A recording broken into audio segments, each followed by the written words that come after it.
வணக்கம். ஒரு voice of JP. Tiruchi Srirangam சட்டமன்ற தொகுதி உறுப்பினர், திமுக உறுப்பினர் பழனியாண்டி இவ்வளவு அப்பட்டமாக, இவ்வளவு கொலைவெறித்தனமாக பத்திரிகையாளர்களிடம் கொடூரமாக நடந்து கொண்டது வீடியோவாக வந்த பிறகும் சபாநாயகர் அப்பாவை என்ன பதில் சொல்றாரு? அப்படி ஒரு சம்பவம் நடந்திருந்தா அவரை புகார் கொடுக்க சொல்லுங்க. தப்பு செஞ்சவங்க யாரா இருந்தாலும் நடவடிக்கை எடுப்போம். ஏன் உங்களுக்கு வீடியோவே நீங்க பார்க்கலையா? உங்க கண்ணுக்கு வீடியோவே தெரியலையா? உங்க கூட இருக்கவங்க யாருமே இந்த வீடியோ உங்ககிட்ட காமிக்கவே இல்லையா?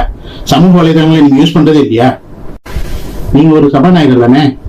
கல்குவாரியில அத்துமீறல் நடக்குது, கனிம வளங்களை அத்துமீறி கொள்ளையடிக்கிறாங்க அப்படிங்கிற ஒரு விஷயத்தை வெளிக்கொண்டு வர்றதுக்காக போன பத்திரிகையாளரையும், கேமராமேனையும், கூட போன வக்கீலையும், சமூக ஆர்வலரையும், அவர் கூட போன உதவியாளர் இவ்வளவு பேரையும் அடிச்சு துவம்சம் பண்ணியிருக்காங்க.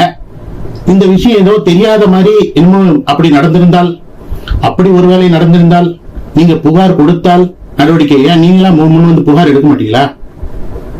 சட்ட ஒழுங்கெல்லாம் பாதுகாக்கணும்ல. உங்க சட்டமன்றத்தில் இருக்கக்கூடிய ஒரு உறுப்பினர் அத்துமீறி கொலைவெறி தாக்குதல் நடத்தி இருக்கிறார். அப்படிங்கிறப்போ அதை தட்டி கேட்க வேண்டியது யாரு? நீங்க அவரை பதவி நீக்கம் செய்யணும். சட்டமன்றத்தில் தீர்மானம் நிறைவேற்றி பதவி நீக்கம் செய்யணுமே. ஏன் செய்ய மாட்டேங்கிறீங்க? என்ன அவ்வளவு பெரிய ஆளா? பணம் தான் எல்லாத்தையும் நிர்ணயிக்குதுன்னா அப்போ மக்கள் தலைவர், மக்கள் பிரதிநிதிங்கிற பதவி எதுக்கு? இப்படி அராஜகம் பண்றது தானா? இதை நீங்க எல்லாம் கேள்வி கேட்க மாட்டீங்களா? நீங்க தாமா முன் வந்து நீங்க இந்த வழக்கை கையில எடுத்து அவர் மேல நீங்க இந்நேரம் சட்ட ஒழுங்கு நடவடிக்கை எடுத்துக்கணும். ஆனா நீங்க எடுக்கல. ஒரு பத்திரிகையாளர் மேல கை வைக்கிறதுக்கு ஒரு துணிவு வேணும்ல. இன்னைக்கு உலகம் முழுக்க அந்த காணொலி பலம் வந்து கொண்டு இருக்கிறது. அது உங்கள் கண்களின் பார்வையில் படாமலே இல்லை. பார்த்திருக்க தானே செய்றீங்க. எல்லா நியூஸ் சேனல்லையும் ஓடத்தானே செய்து. அப்புறம் ஏன் நடவடிக்கை எடுக்கல? என்ன பயம்? யார் மேல பயம்? காவல்துறையை கையில வச்சிருக்காரு தமிழக முதல்வர். அவரே நடவடிக்கை எடுத்துக்கலாமே. இன்னைக்கு வரைக்கும் பகிரங்கமா ஒரு நடவடிக்கை எடுக்கிறதுக்கு ஏன் தயக்கம் தரீங்க? இன்னும் எலெக்ஷன் வரப்போகுது. மூன்று சட்டம் ஒழுங்கு பிரச்சனை இல்லை. நீங்க எடுக்கிற நடவடிக்கை தான் மக்கள்கிட்ட உங்களை நல்ல பேர் வாங்கி வைக்கணுமா இல்ல கெட்ட பேர் வாங்கி வைக்கணுமாங்கிறத முடிவு பண்ணும். அதை முதல்ல புரிஞ்சுக்கோங்க. இது வந்து திமுகக்கு எதிரான பதிவு அப்படிலாம் கிடையாது. சட்டம் ஒழுங்குன்னு வந்துட்டா யார் ஆட்சியில இருந்தாலும் அந்த உரிய நடவடிக்கை எடுக்கணும். தமிழ்நாட்டில் என்ன பிரச்சனை தெரியுமா? இப்போ ஒருத்தருக்கு ஆதரவா ஒரு பதிவு போடுறாங்க, ஒரு விஷயம் நல்ல விஷயம் செஞ்சீங்கன்னு பாராட்டிட்டாங்க. உடனே பாராட்டுறவர் யாருன்னு பாக்குறாங்க, அவருடைய பேர் என்னன்னு பாக்குறாங்க, அவருடைய ஊர் என்னன்னு பாக்குறாங்க, அவங்களுடைய ஜாதி என்னன்னு பாக்குறாங்க. அதை வச்சுதான் கீழே கமெண்டே வருது. இப்ப நான் கிறிஸ்தவனாவோ முஸ்லீமா வந்தோம், உடனே திமுகவோட அடிவருடி. உடனே நான் வந்து என் பேரு சுப்பிரமணியாவோ இல்லட்டினா முருகேசனாவோ இருந்துச்சுன்னா நான் வந்து RSS அடிமை. இந்த மனப்போக்கு மக்களிடம் மாற வேண்டும். தப்பு யார் செஞ்சாலும் அவருக்கு எதிராக கருத்து பதிவிடுவதுதான் ஒரு பத்திரிகையாளரின் ஜனநாயக கடமை. அதுல திமுக என்ன, அதிமுக என்ன, பாஜக என்ன, காங்கிரஸ் என்ன?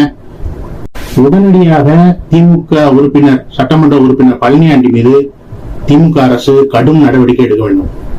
இது ஒரு எடுத்துக்காட்டா இருக்கணும். பத்திரிகையாளர் மேல கை வச்சா பிரச்சனையாகுங்கிறது, அந்த பயத்தை நீங்க தான் கிரியேட் பண்ணணும். எப்படி டாக்டர்களுக்கு பாதுகாப்பு சட்டம் கொண்டு வந்தீங்க, அதுமாதிரி பத்திரிகையாளர் கொண்டு வர்றதுக்கு உங்களுக்கு என்ன பிரச்சனை? நீங்க செய்யற நல்ல செயல்களையும் கொண்டு வரவங்க தானே பத்திரிகையாளர். அப்ப நீங்க கெட்டது செஞ்சாலும் அந்த பத்திரிகையாளர் தானே கொண்டு வரணும். நல்லது செய்யறப்ப எங்களை நீங்க பாராட்டுறீங்க. உங்களுக்கு பாதகமா ஒரு நியூஸ போடுறோம்னா எங்களுக்கு எதிரியா மாத்தி எங்களுக்கு மேல வந்து கொலவெறி தாக்குதல் நடத்துறது என்ன விதமான நியாயம் இது? இதுதான் ஜனநாயகத்தை நிலைநாட்டுறதா? முதல்ல பத்திரிகையாளர்களுக்கு பாதுகாப்பு சட்டம் கொண்டாங்க. பத்திரிகையாளர்களோட உயிருக்கு உத்தரவாதம் இல்லை. இந்தியா முழுக்கவே இல்லை. யாரு உடனே தப்ப வெளியே கொண்டு வந்துட்டாலே உடனே அவனை பார்த்து எதிரியா பார்த்துருது. அவனை எப்படா போடலாம், அவனை என்னடா செய்யலாம், அவனை எந்த வகையில லாக் பண்ணலாம், இதுதானா? சமீப கால அரசியலே மீடியா பையிங், அப்படி இல்லைன்னா மீடியா மிரட்டல் தான். இது இந்திய இறையாண்மைக்கு மிகவும் ஆபத்தான ஒரு செயல். இது தொடர்ந்தால் இந்திய ஜனநாயகம், இறையாண்மை எல்லாமே நாசமா போயிடும். இதை கட்டி காக்க வேண்டியது மத்திய இந்திய அரசும், மாநிலத்தில் அந்த மாநிலத்தில் ஆட்சி செய்யக்கூடிய அரசும் தான். அதை சரியா செஞ்சாலே பாதி பிரச்சனை சரியாயிடும். நிறைய பேருக்கு பயம் வந்துடும். தப்பு செஞ்சா வெளி உலகத்துக்கு தெரிய வருங்கிற பயம் வரும். அதை அரசுகள் ஒன்றிணைந்து செய்ய வேண்டும்.